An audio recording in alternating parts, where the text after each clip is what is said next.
Այսօր մեր ակցիան համարում ենք ավարտված, այսօր ակցիայի նպատակն է ներկայացնել մեր պահանջները, որպեսզի նախաձեռնվի քրեական գործ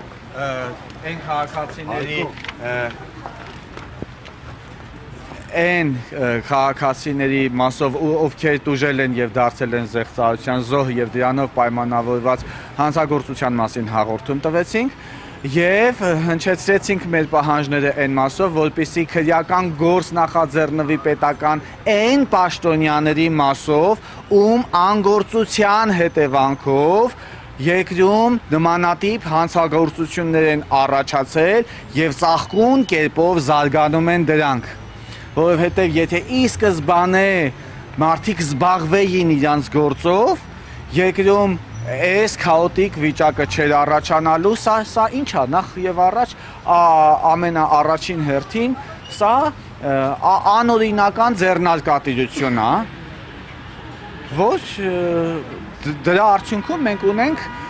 17, 18, 19, 20 հազարից ավելի տուժածներ։ Ինչի եմ այսպես հաջորդական ասում թվերը, որովհետև 1000 հոգի այս հարթակի միջոցով են տուժել, 2000 հոգի այն հարթակի միջոցով են տուժել, 17000 հոգի հելոբիթի միջոցով են տուժել եւ այդ մասին իմացել են պատկան մարմինները եւ սահմանափակվել են ընդամենը զգուշացումներով։ Կարագյոզյան, տեսեք, դուք խոսում եք 17-18 հազար տուժողների մասին, բայց ընդամենը 33 դիմում մուտքագրեցիք։ Ինչու մարդիկ չեն ցանկանում եւս մեկ անգամ դիմել պետական մարմինին։ Ասեմ, որովհետեւ մարդիկ ներկայացել են պետական մարմիններ, ոստիկանության բաժանմունքներ, հանցագործության մասին փորձել են հաղորդում տան, տեսեք տիկինը գլխով էսպես է անում, համաձայնում է, եւ նրանք ենթարկվել են ներողություն, ծաղրուծանակի, ուրիշ բառ չունեմ ասելու, որտեղ է ձեր գլուխը, եւ այդքանից հետո այդ քաղաքացիները պետքա վստահեն այդ կառույցներին, եւ սա պետքա մտահոգի դատախազին, որովհետեւ այստեղ արդարադատությունն ընդհանրապես տուժում։ Տեսեք, նույն հելոբիթը միջազգային սխեմա է, միջազգային հարթակներում է տարածում գտել եւ փորձագետներն ասում են, որ դրա բացահայտումը գրեթե անհնարին է։ Հիմա դուք դատախազությունից ինչ սպասելիքներ ունեք։ Տեսեք, եթե դա ասելու բան չի, հանցագործության բացահայտումը անհնարին է, այսինքն հարգելի քաղաքացիներ, ձեզ ինչ կանեն, թող անեն, որևէ մեկին չի հետաքրքրում, այս մոտեցումը մենք չենք կիսում, սա մեկ, եւ այդ հարթակները, եթե անհնարին են բացահայտելը եւ ակնհայտորեն փորձագետներն էլ մատնանշում են, որ այս հարթակը անօրինական է, զգուշ մնացեք։ Բոլորը գիտեն, որ այդ հարթակը անօրինական է եւ զեղծարար խարդախ հարթակ է, ինչի չեն դարձնում այդ կայքերը նախ եւ առաջ անհասանելի, ամենաառաջին ինչի չեն դարձնում անհասանելի։ Եվ դրանով պայմանավորված, եթե այդ հանցագործները չեն պարզվում, քաղաքացիների իրավունքները չեն վերականգնվում, բայց քաղաքացիների իրավունքների վերականգնելու պարտականություն, օրենսդրական պարտականություն ունի տվյալ պետական մարմինը, սա մեկ, հանցագործությունը բացահայտելու օրենսդրական պարտականություն ունի տվյալ պետական մարմինը, եթե իրանք չեն կարողանում աշխատեն, չեն կարողանում բացահայտեն եւ ըստ էության անհնարին է բացահայտումը,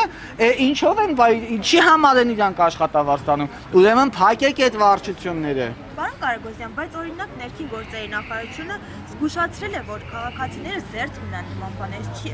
չի թվում, որ քաղաքացիները բավարար մեդիագրագետ չեն, որպեսզի նման մեդիագրագիտության խնդիրն է։ Տեսեք, մենք հաճախ կյանքում տարբեր հարցերում ես անգրագետ եմ։ Առողջապահական հարցերում ես անգրագետ եմ։ Տեսեք, ներողություն, ես ձեր հարցը հասկացել եմ, տեսեք, ես իհարկե ոչ, բայց տարբեր քաղաքացիներ եւ բացի այդ քաղաքացիները իրենց շատ հաճախ եւ բազմաթիվ դեպքերում իրենց կամքով չեն տալիս իրանց անձնական տվյալները, նախ դա գողանում են եւ շատ է ուզում պատասխանել այն հարցին, որից դուք հիմա ինձ շեղեցիք, որն է, որ մեդիագրագիտության պակաս եւ այլն, բայց այդ մարմինները ունեն պարտականություն պաշտպանելու նաեւ անգրագետ քաղաքացիներին։ Եթե իրանք այդ քաղաքացիներից մի քիչ գրագետ են, ոչ ավելի անգրագետ իհարկե։ Եթե այդ քաղաքացիներին իրանք level-ով իրանց ավելի բարձր են համարում, մինչդեռ ես ավելի ցածր եմ համարում։ Եթե իրանք ավելի բարձր են համարում, ուրեմն իրանք պետքա իրանց գործը ուղղակի անեն։ Դե փաստացի ինչ որ հայտարարություն տարածել էին, չէ՞։ Հայտարարություն տարածելով ոչի հայտարարություն ես կարան տարածեմ, լրատվամիջոցները կարան տարածեն, բոլորը կարող են տարածել։ Փորձագետ Սամվելն էլ է հայտարարություն տարածել, բայց սա պետական մարմինն է, նա գործողության պետքա գնա, քննչական կոմիտեի է, ինչի է ուխտի ականջում քնած, չէ որ ունի հատուկ դեպքերի քննության վարչություն, ինչով է զբաղված այդ վարչությունը, փակեք, գլխավոր դատախազությունն է, մինչև այսօր չունի կիբերանվտանգության վարչություն, որ ես այսօր մասնագետի ուզենամ հանդիպեմ, հետը քննարկեմ, մտածեմ լուծումների մասին, հասկանամ նրանք ինչով են զբաղվել, ինչով չեն զբաղվել, չունի դատախազությունը կիբերանվտանգության վարչություն, ինչ դիմենք, ինչ ասենք, հանցագործության մասին հաղորդում են տալիս, լուրջ չեն ընկալվում, կներեք,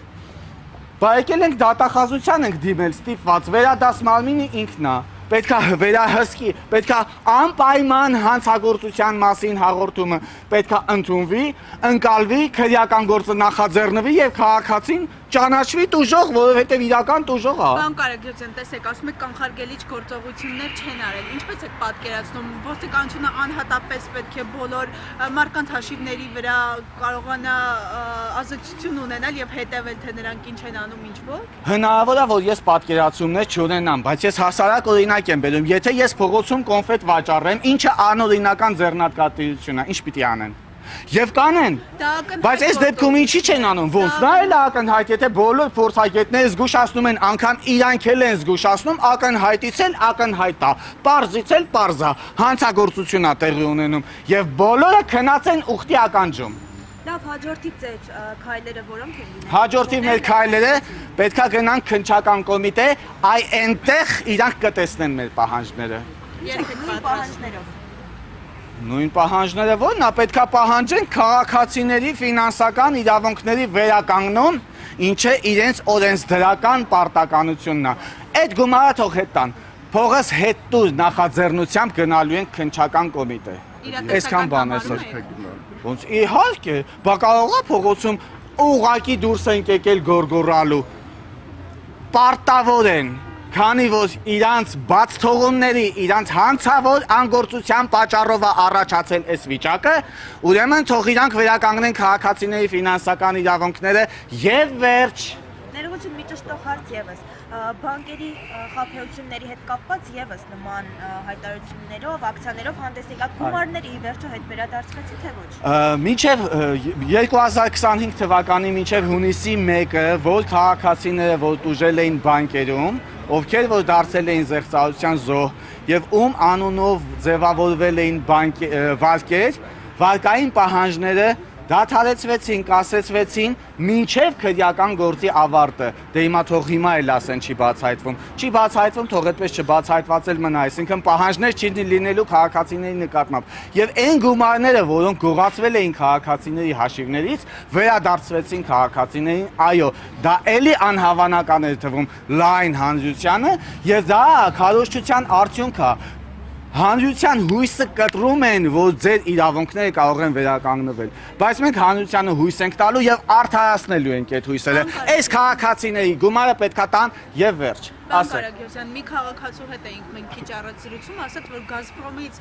SMS է ստացել, որտեղ որ իրեն առաջարկել են վարկ ձևակերպել։ Մտավախություն չի առաջացրել, կասկած չի առաջացրել, թե Գազպրոմը ամեն դեպքում ինչ կապ ունի վարկի հետ եւ ինչպես կարող է վարկ տրամադրել։ Այսպես ես մի անգամից ամեն դեպքում, բոլոր դեպքերում չեմ կարող գնահատականներ տալ, սա զեղծարություն է, սա զեղծարություն չի։ Գուցե զեղծարություն չի, հիմա մենք ասենք զեղծարություն է եւ ինչ որ ընկերություններ մեզ մեղադրեն։ Դա պետք է ուսումնասիրել, հետազոտել։ Ես ինչ իմանամ, ֆինանսական կազմակերպությունները սնկի պես ծլում են ամեն օր, ինչ որ ֆինանսական կազմակերպություններ են առաջանում եւ վարկեր են առաջարկում քաղաքացիներին։ Պետք է ուղղակի ուշադիր լինել, բայց նորից եմ ասում, պետությունը ունի պարտականություն պաշտպանելու նաեւ մեդիա անգրագետ քաղաքացիներին։ Այսքանը, հարգելի լրագրողներ, շատ շնորհակալ եմ ձեր ներկայացվածության համար։